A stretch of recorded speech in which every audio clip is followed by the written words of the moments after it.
Feudalism was a peasant society dominated by a military, land-owning aristocracy in place across Europe for about 600 years. It was land for services. After the military took over the land, like William the Conqueror grabbed England in 1066. William claimed ownership, then divided the land to his generals, now dukes, earls, and barons, as vassals and tenants-in-chief.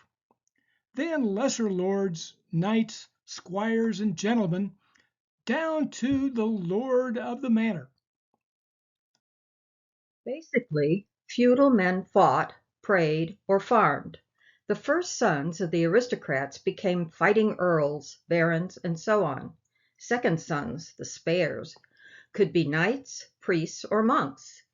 Noble second sons could be bishops or abbots, running the diocese or the monasteries. The kings claimed absolute power. Below him were layers of vassals with knights ready to do battle, and then presumed subhuman laborers. Just like the ancient world, wealth and power, plus everyone bowing down, meant lusting for more wealth and power. For the English king, that meant Wales, Scotland, Ireland, and France. For the French king, it meant keeping the militant dukes in check and fighting off the English. The cost in gold and lives, plus collateral damage, was vast. What about Edward III of England, who ruled for 50 years until 1377, considered a great king for his military conquests? After a successful invasion of Scotland, Edward claimed to be the rightful king of France, winning two great battles, Crécy and Poitiers. But that started the Hundred Years' War, which actually lasted 116 years. Later French kings came close to kicking England entirely out of France. Then a disastrous War of the Roses. Did I mention the Black Death during Edward's reign? The productive work, mainly farming, was based around the manor. The manor house, a chateau in France, was the communal center and the residence of the lord or his agent. A baron could control several manors with a steward responsible for all of them. In that case, the individual manor would be the responsibility of a bailiff living in the manor house. This was an exploitive system with low productivity and difficult work.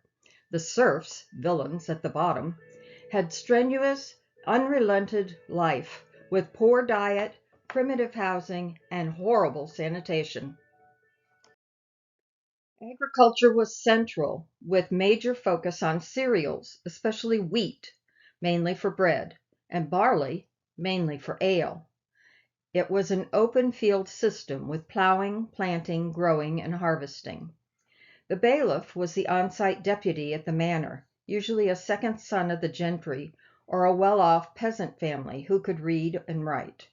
The reeve was a subordinate to the bailiff, a successful peasant supervising the labor of serfs. He could keep records on a tally stick, later read to the clerk. Around the manor house would be vegetable gardens and orchards. Peasant families could also have small gardens by their homes. Staples were cereals, peas, and beans. Plowing was somewhat specialized. The plowman had to have a plow and either oxen or horses. They plowed long strips to minimize turning around, typically plowing about half an acre a day. The clods were broken up by the serfs following the plow, then peasants throwing down cereal seeds from a basket on the ridge, and peas and beans planted in the furrows. The most critical labor for everyone was the harvest, which also involved threshing, winnowing, carting, and storage. Villains, the serfs at the bottom, owned considerable hours for the lord's crop, free peasants much less. Then they could work on their own crops. Getting ahead meant working even harder. Cows, sheep, and goats produced milk, which was mainly used for cheese, important as a food source that would keep for long periods, and as a cash generator at market towns. Wool became increasingly important as demand soared when merchants shipped wool to the continental Europe for manufacturing. The lords often had monopolies on grinding cereal and bread making because this required special equipment, a grist mill and ovens, and the skills of a miller and a baker. Serfs without land ate at subsistence levels. The major foods were bread and homemade ale, plus whatever vegetables they grew, usually pottage of peas and beans, and perhaps fruits in season, plus a very limited amount of meat.